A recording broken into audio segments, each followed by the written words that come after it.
യേശുക്രിസ്തുവിൻ്റെ പരിശുദ്ധമായ നാമത്തിൽ എല്ലാ പ്രിയപ്പെട്ടവർക്കും മോർണിംഗ് ഡ്യൂവിൻ്റെ പുതിയൊരു പ്രഭാത വചന ചിന്തയിലേക്ക് സ്വാഗതം. എല്ലാവർക്കും കർത്താവായ യേശുക്രിസ്തുവിൻ്റെ നാമത്തിൽ വന്ദനം അറിയിക്കുന്നു.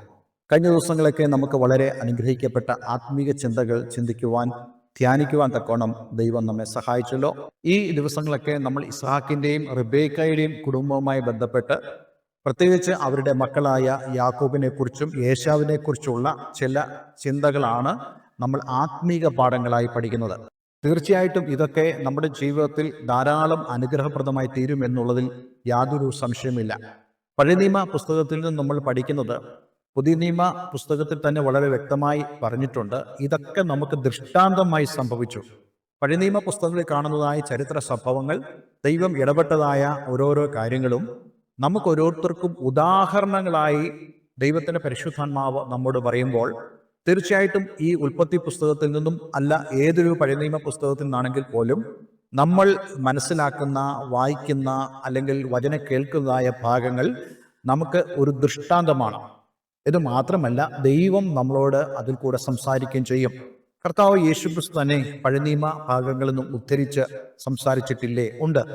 അതുപോലെ അപ്പോസ്തലന്മാര്, ശിഷ്യന്മാര്, അവരൊക്കെ പഴയ നിയമ പുസ്തകത്തിൽ നിന്ന് ഉദ്ധരിച്ചുകൊണ്ട് സംസാരിച്ചിട്ടുണ്ട്. അതുകൊണ്ട് ഈ കേൾക്കുന്നതായ വേദഭാഗങ്ങളൊക്കെയും നമ്മളുടെ ആത്മീക പുരോഗതിക്ക്, നമ്മുടെ ജീവിതത്തിൽ ദൈവത്തിൻ്റെ പ്രവൃത്തി നമ്മളിൽ വെളിപ്പെടുവാൻ കഴിയുമാറ് ഉള്ള അനുഗ്രഹത്തിന് കാരണമായി തീരും. ഇന്ന് നമ്മുടെ ചിന്തയ്ക്കായി നമുക്ക് ഉൽപ്പത്തി പുസ്തകം 28-ാം അധ്യായം അതിൻ്റെ 1-ാമത്തെ വാക്യം വായിക്കുന്നു. അനന്തരം ഇസ്ഹാക്ക് യാക്കോബിനെ വിളിച്ച് അവനെ അനുഗ്രഹിച്ചു. അവനോട് ആജ്ഞാപിച്ചു പറഞ്ഞത്, നീ കനാന്യ സ്ത്രീകളിൽ നിന്ന് ഭാര്യമാരെ എടുക്കരുത്. പുറപ്പെട്ട് പദ്ദൻ ആരാമിൽ നിന്റെ അമ്മയുടെ അപ്പനായ ബെഥുവേലിന്റെ വീട്ടിൽ ചെന്ന് നിന്റെ അമ്മയുടെ സഹോദരനായ ലാബാന്റെ പുത്രിമാരിൽ നിന്ന് നിനക്ക് ഭാര്യയെ എടുക്കുക. നോക്കിക്കുക, വളരെ വ്യക്തമായ ഒരു നിർദ്ദേശം. ഇവിടെ കൊടുത്തിരിക്കുന്ന വാക്കുകൾ, 2 വാക്കുകളുണ്ട്. ഒന്ന്, അവനെ അനുഗ്രഹിച്ചു. രണ്ടാമതായിട്ട്, അവനോട് ആജ്ഞാപിച്ചു. ഏശാവിൻ്റെ ജീവിതത്തിലുള്ള പല കാര്യങ്ങളും ഒരു ഗുണപാഠമായി ഈ മാതാപിതാക്കൾ കണ്ടു എന്നുള്ളത് നമുക്ക് മനസ്സിലാക്കാൻ കഴിയും. ഏശാവിൻ്റെ ജീവിതത്തിൽ എന്താണ് സംഭവിച്ചത്? ഏശാവിൻ്റെ സ്വഭാവം തന്നെ വളരെ വൈകൃതമുള്ള ഒരു സ്വഭാവമായിരുന്നു. ഒരിക്കലും തൻ്റെ മാതാപിതാക്കൾ ആത്മീയമായി പുലർത്തുന്നതായ ആ കാര്യങ്ങളെ ഒരിക്കലും തന്നെ വിലയുള്ളതായി കാണാത്തതായ ഒരു വ്യക്തിയായിരുന്നു ഈ ഏശാവ്. അതുകൊണ്ട് തന്നെ അവൻ അതിന് നേരെ വിപരീതമായിട്ടുള്ള കാര്യങ്ങളാണ് ചെയ്തുകൊണ്ടിരുന്നത്. ഇവർ കനാനിലായിരുന്നു താമസിച്ചുകൊണ്ടിരുന്നത്. കനാനിലെ പ്രത്യേകത നമുക്കറിയാം. വളരെയേറെ ജാതികളായ ആളുകൾ താമസിക്കുന്ന ഒരു സ്ഥലമാണ് കനാൻ എന്ന് പറയുന്നതായ വിസ്തൃതമായ പ്രദേശം. കനാന്യർ, ഹിവ്യർ, ഹിത്യർ, പെരിസ്യർ, എബൂസ്യർ, ഗിർഗസ്യർ തുടങ്ങി അനേക ജാതികൾ ഈ കനാനിൽ താമസിക്കുന്നുണ്ട്. ജീവനുള്ളവനായ ദൈവത്തെ സേവിക്കുന്നവരായവരെ സംബന്ധിച്ചിടത്തോളം കനാനിലെ ആ ജീവിതം എന്ന് പറയുന്നത് വളരെ ബുദ്ധിമുട്ടുള്ള ഒരു ജീവിതമാണ്.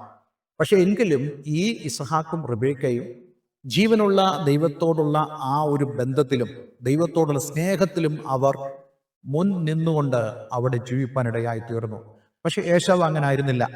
ഏശാവ് ഈ കനാനിലെ ഒരു ജാതിയായിരുന്ന ഹിത്യരിൽ നിന്നും തനിക്ക് ഭാര്യമാരെ എടുത്തു.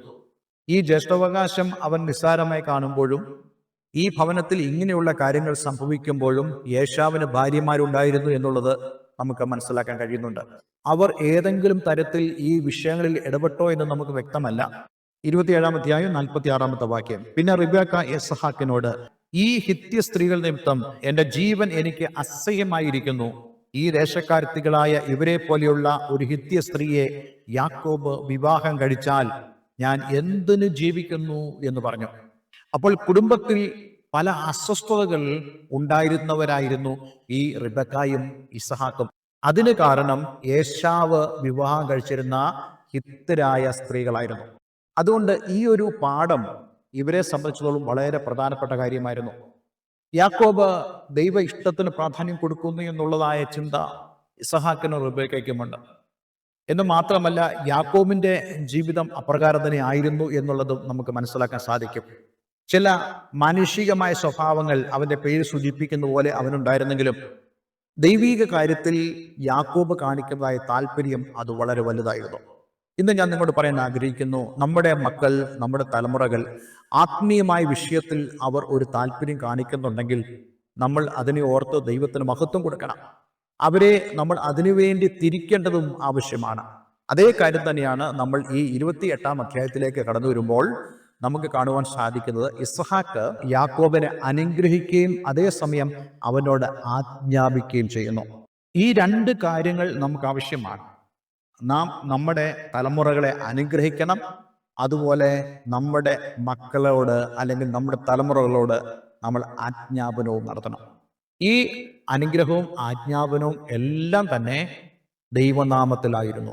ജീവനുള്ള ദൈവത്തെ സേവിക്കുന്നത് വഴിയും ആ ദൈവികമായ ആ മാർഗനിർദ്ദേശം വഴിയായിരുന്നു ഈ ഇസ്ഹാക്ക് തൻ്റെ മക്കളെ അനുഗ്രഹിച്ചത്. അതുകൊണ്ട് തന്നെ ഈ അനുഗ്രഹത്തിന് വലിയൊരു പ്രാധാന്യമുണ്ട്.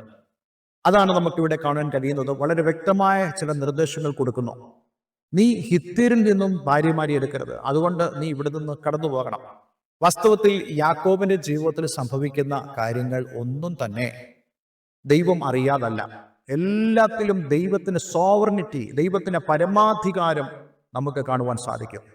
ഇന്ന് ഞാൻ നിങ്ങളോട് പറയട്ടെ, മാനുഷികമായിട്ട് പല കാര്യങ്ങളിലും നമുക്ക് ബുദ്ധിമുട്ടുണ്ട്. ദൈവമേ, എന്താണ് ഇങ്ങനെ സംഭവിക്കുന്നത്? എന്തുകൊണ്ടാണ് ദൈവമേ ഇപ്രകാരമുള്ള ചില അനുഭവങ്ങളിലൂടെ ഞാനും എൻ്റെ കുടുംബവും എൻ്റെ കുടുംബത്തിൽ ഞാൻ അനുഭവിക്കുന്നത്? വാസ്തവമായിട്ടും നീ ദൈവത്തെ സ്നേഹിക്കുന്നെങ്കിൽ, ദൈവം നിന്നെ സ്നേഹിക്കുന്നു നിനക്ക് ഉറപ്പുണ്ടെങ്കിൽ, ഒരു കാര്യം ഞാൻ പറയട്ടെ, ഗാഡ് ഈസ് സോവറിൻ ഗോഡ്. ദൈവം പരമാധികാരിയായ ദൈവമാണ്. നിന്റെ ജീവിതത്തിൽ സംഭവിക്കുന്ന എല്ലാം നന്മയ്ക്കായി ദൈവം കൂടി വ്യാപരിപ്പിക്കും. അതാണ് നമുക്ക് പുതിയ നിയമപുസ്തകത്തിൽ വായിക്കാൻ കഴിയുന്നുണ്ടല്ലോ. ദൈവത്തെ സ്നേഹിക്കുന്നവർക്ക്, നിർണയപ്രകാരം വിളിക്കപ്പെട്ടവർക്ക് സകലവും നന്മയ്ക്കായി കൂടി വ്യാപരിക്കുന്നു.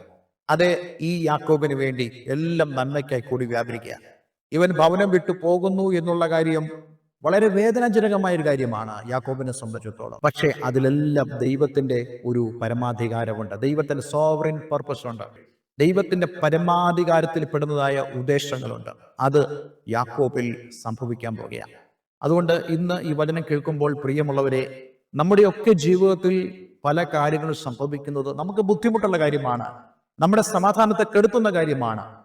പക്ഷെ ദൈവത്തിൽ ആശ്രയിക്കുമ്പോൾ ദൈവം പറയും, അതെ, ഇതെല്ലാം ഞാൻ നിനക്ക് അനുഗ്രഹമാക്കും.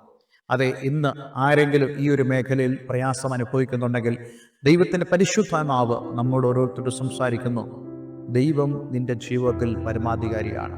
God is a sovereign God in your life. നിന്റെ ജീവിതത്തിൽ അവൻ പരമാധികാരിയായി നിൽക്കുന്നു. ഒരു വാക്ക് നമുക്ക് പ്രാർത്ഥിക്കാം. സ്വർഗീയ പിതാവേ, ഇന്ന് ഞങ്ങളെ കേൾപ്പിച്ച വളരെ അനുഗ്രഹിക്കപ്പെട്ട വചനത്തിനായി സ്തോത്രം. ഇസ്ഹാക്ക് തൻ്റെ മകനെ അനുഗ്രഹിക്കുകയും അതേസമയം തന്നെ ആജ്ഞാപിക്കുകയും ചെയ്യുന്നു. ദൈവിക പ്രകാരം കർത്താവെ അതുപോലെ അനുസരിപ്പാൻ യാക്കോബിന് കഴിഞ്ഞതുകൊണ്ട് തന്റെ ജീവിതത്തിൽ സംഭവിക്കുന്ന ഓരോ കാര്യങ്ങളും ദൈവനാമം മഹത്വത്തിനായി, ദൈവത്തിന്റെ പുകഴ്ചയ്ക്കായി, ദൈവത്തിന്റെ ആ വല്ലഭത്വം പ്രകടമാകുന്നതിലേക്ക് നയിക്കുന്നതിനാൽ നന്ദി പറയുന്നു. ഇന്ന് എന്നെ കേൾക്കുന്ന പ്രിയമുള്ളവരുടെ ജീവിതത്തിലും ഇതേപോലെ ദൈവം സർവശക്തനാണെന്നും ദൈവം തൻ്റെ മഹത്വം വെളിപ്പെടുത്തുമെന്നുള്ളതും അവർക്ക് വിശ്വസിപ്പാൻ നീ അവരെ സഹായിക്കണമേ. പ്രാർത്ഥന കേട്ടതിനായി നന്ദി. യേശു ക്രിസ്തുവിൻ നാമത്തിൽ തന്നെ ആമേൻ, ആമേൻ. ഇന്നത്തെ വേദവചനം നിങ്ങളുടെ ജീവിതത്തിൽ അനുഗ്രഹപ്രദമായി തീർന്നു ഞാൻ വിശ്വസിക്കുന്നു. ഈ സ്ക്രീനിൽ കാണുന്ന ഫോൺ നമ്പറിൽ ഞങ്ങളെ വിളിക്കുക. എല്ലാവരും ദൈവം അനുഗ്രഹിക്കട്ടെ. Have A nice day. God bless you all.